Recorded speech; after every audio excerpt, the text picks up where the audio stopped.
On a déjà calculé ici. 300 divisé par 15, on a 20 cm, inférieur ou égal à hauteur, supérieur ou égal à 300 divisé par 10. On a 30. Mais je fais ça pour donner des vraies réponses. Je vais calculer aussi. Vous pouvez aussi le faire. Ok. Ici, on a 15 cm supérieur ou égal à 20 à hauteur et... Bonjour la famille et bienvenue dans cette nouvelle vidéo. Nous sommes BTP et génie civil. Aujourd'hui, on va continuer avec notre deuxième vidéo qui va parler du prédimensionnement d'une poutre en béton armé. Qu'est-ce que le prédimensionnement plutôt? Comme si je vous avais dit dans la première vidéo que si nous faisons le prédimensionnement, donc nous cherchons la section ou la dimension réelle de notre élément qu'on est en train de prédimensionner. Alors, on est en train de prédimensionner la poutre. D'abord, qu'est-ce qu'une poutre? Avant de la prédimensionner, il faut d'abord qu'on sache qu'est-ce qu'une poutre comme la définition. La poutre est un élément porteur qui est horizontal, chargé de reprendre les charges et les surcharges qui se trouvent à la plancher pour les transmettre au niveau des poteaux. En général, les poutres ont une section qui est rectangulaire. Et nous distinguons des sortes de poutres. Des sortes de poutres.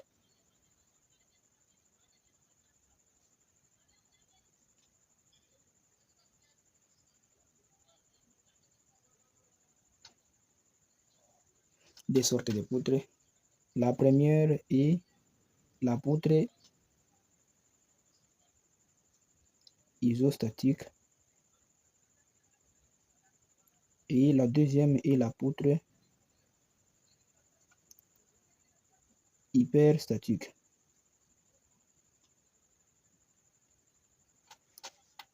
La première, commençons directement par la première, la poutre isostatique. Qu'est-ce qu'une poutre isostatique? Est une poutre posée sur des appuis dont le moment des appuis intermédiaires est nul.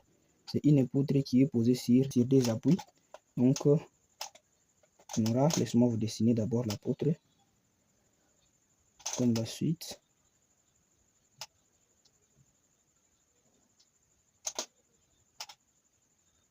Qui est posée sur des appuis. Des appuis.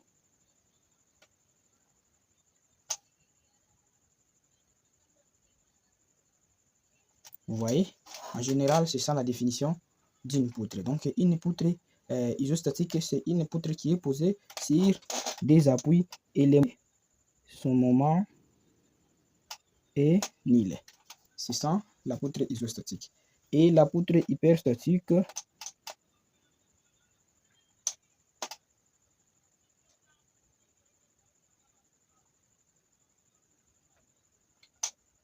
est une poutre qui est posée sur plusieurs appuis et on l'appelle encore poutre continue. C'est une poutre qui est continue et posée sur plusieurs appuis.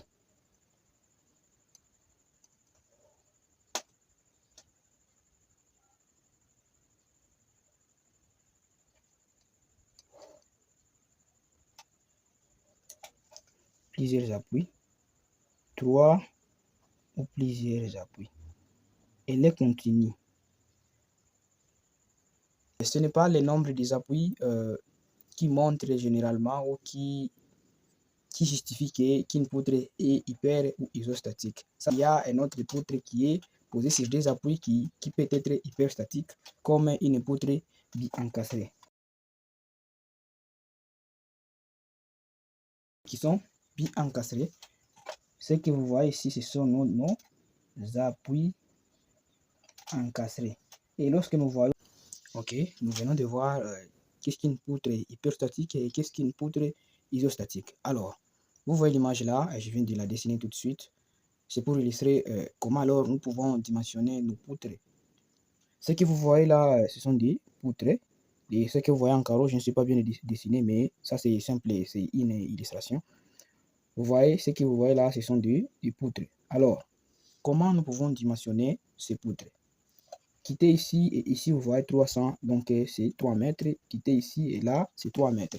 Donc, nos poutres au 3 mètres, 3 mètres, 3 mètres. Si vous regardez très bien sur cette illustration ici, presque toutes les poutres ont une même longueur, si vous les regardez. Donc, notre longueur maximale, donc toutes les poutres ont une même longueur. Donc, notre longueur maximale, L max, sera égale à combien?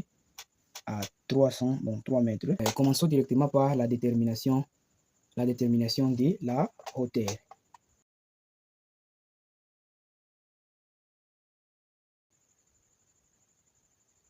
La hauteur est trouvée par cette formule ici.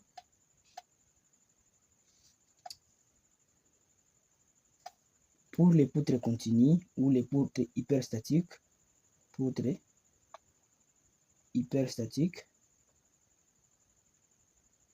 ou continues, on a une formule appropriée pour ça et une poutre isostatique.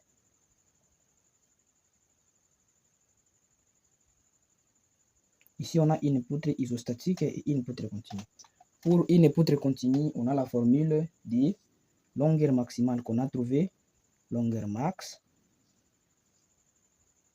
si on a la longueur max sur 20 inférieure ou égale à hauteur et supérieure ou égale à longueur max sur 15. C'est ça notre formule pour calculer la poutre hyperstatique. Et pour calculer la poutre isostatique, on a la longueur maximale sur 15 inférieure ou égale à la hauteur et supérieure ou égale à longueur max sur 10. Notre longueur maximale égale à 300 cm, qui est égal à 3 mètres. Notre longueur maximale égale à 300 aussi cm. Alors, ici, on a nos deux formules. Qui nous dit longueur maximale égale à 300, donc on a 300 cm sur 20 inférieur ou égal à la hauteur, supérieur ou égal à 300 cm sur 15. Et ici aussi, on a 300 cm sur 15 inférieur ou égal à hauteur, supérieur ou égal à 300 cm sur 10. Ok, laisse-nous calculer pour trouver une réponse qui est claire, pour ne pas se tromper. J'utilise la machine. 300 divisé par 20, on a 15. Donc ici, on a 15, sera en centimètres, 15 cm, inférieur ou égal à la hauteur, et 300 divisé par 15, on a 20, sera 20 cm. Ok, et la deuxième partie, on a déjà calculé ici, 300 divisé par 15, on a 20 cm, inférieur ou égal à hauteur, supérieur ou égal à 300 divisé par 10. On a 30. Mais je fais ça pour donner des vraies réponses. Je vais calculer aussi. Vous pouvez aussi le faire. Ok. Ici, on a 15 cm supérieur ou égal à 20 à hauteur et... Oui, nous pouvons les noter comme suite. Hauteur et supérieure. Donc, notre hauteur sera supérieure ou égale à 15. Ou notre supérieur sera inférieur ou égal à 20. Nous voulons faire un choix, mais pour faire un bon choix, là, nous prenons directement, 20 cm. Ok, c'est ça la hauteur de notre poutre. De l'autre côté, pour les poutres isolées ou isostatiques, on a la hauteur, nous pouvons dire aussi, peut s'écrire de cette manière. La hauteur est inférieure et supérieure ou égale à 20 et la hauteur sera inférieure ou égale à 30. Donc, la hauteur de notre poteau sera entre l'intervalle de 20 à 30. Et c'est à nous de choisir quelle sera la hauteur de notre poutre. Alors, laisse-nous, on prend directement, on prend seulement, on prend 25 cm sur les poutres isolées ou isostatiques.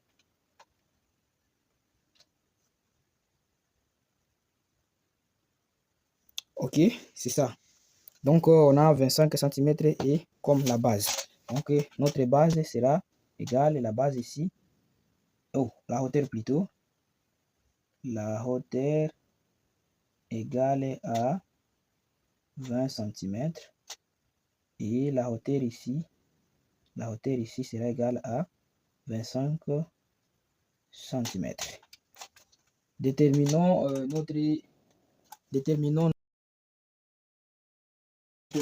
la détermination de base. Comment nous pouvons déterminer notre base?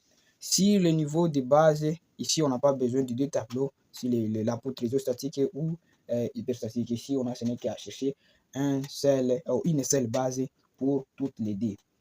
Alors pour chercher la base, nous utilisons la formule comme celle-ci, 0,3 multiplié par la hauteur que nous venons de trouver à 0,4 multiplié aussi par la hauteur qu'on a trouvée. C'est ça la formule pour trouver la base.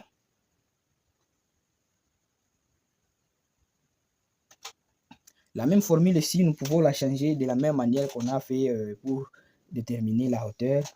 0,3 multiplié par la hauteur inférieure ou égale à la base, supérieure ou égale à 0,4 multiplié aussi par la hauteur. Les deux notations sont les mêmes parce que si vous utilisez la première notation, vous allez tomber sur la même réponse avec celui qui a utilisé la même notation comme la deuxième. Ok? Comment alors nous allons procéder à un calcul? Donc, les 0,3 multiplié par la hauteur qu'on a eu, donc 20 cm supérieur et inférieur ou égal à base supérieure, base supérieure ou égale à 0,4 multiplié par le même 20 comme la hauteur. Donc nous faisons pour la poutre hyperstatique. Donc c'est notre poutre hyperstatique qui a tombé sur la hauteur de 20 cm. Multiplions sans l'or. Utilisons la machine pour ne pas se tromper. 0,3 multiplié par 20. On a 6. Ici, on a 6 comme la réponse. Inférieure ou égale à la base. Supérieure ou égale à 0,4. 0,4 multiplié par 20. Ici aussi, on a 8. Les 8 et les 6 qu'on a trouvé ici seront aussi en centimètres. En centimètres. Et si nous utilisons la première formule ici, on a 6 cm à 8 cm. Donc notre base, donc la base qu'on va utiliser sur notre poutre isostatique sera de 6 à 8 cm. C'est à nous de choisir quelle sera la base de notre poutre. Mais selon moi, je vois, prenons seulement 8 cm. Prenons 8 cm. Ok. Et là, on a donc la notation ici veut nous montrer que donc la réponse qu'on aura ici sera que ça sera supérieur ou égal. Donc la base sera supérieure ou égale à la réponse de la celle-ci et la base sera inférieure ou égale à la réponse de l'autre côté. C'est ça comme la simple détermination de la base. Ok. Pour la poutre isolée ou la poutre isostatique, ça c'était pour hyperstatique. Laisse-moi écrire ici statique. Ici aussi, on a pour isolé ou isostatique. Isostatique, on a la formule, nous allons utiliser la même formule, mais si la hauteur ici, c'est là où on va changer. 0,3 multiplié par 25, on a pris 25 comme notre hauteur, à 0,4 multiplié par 25. Travail là, la réponse que vous allez trouver sera la base de notre. Donc c'est à vous de chercher la réponse pour l'autre ici. Donc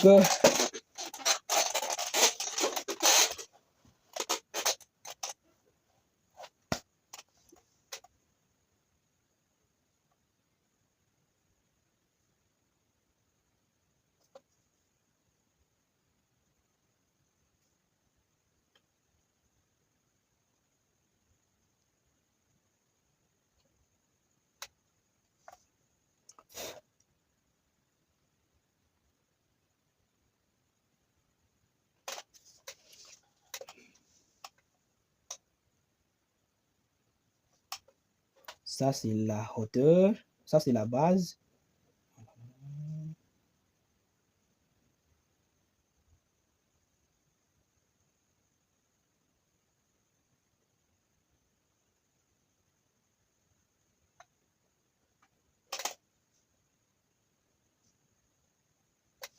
Vous voyez là, j'ai un peu illustré, c'est ça.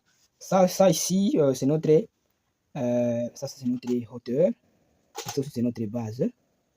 Mais vous voyez là, vous allez comprendre lentement là, parce que j'ai mal dessiné ça. J'allais bien vous dire, je vais vous envoyer la photo qui montre ça très bien. Ici, on a donc, sur la hauteur, on a 25 cm. Et sur la base, on a 8 cm.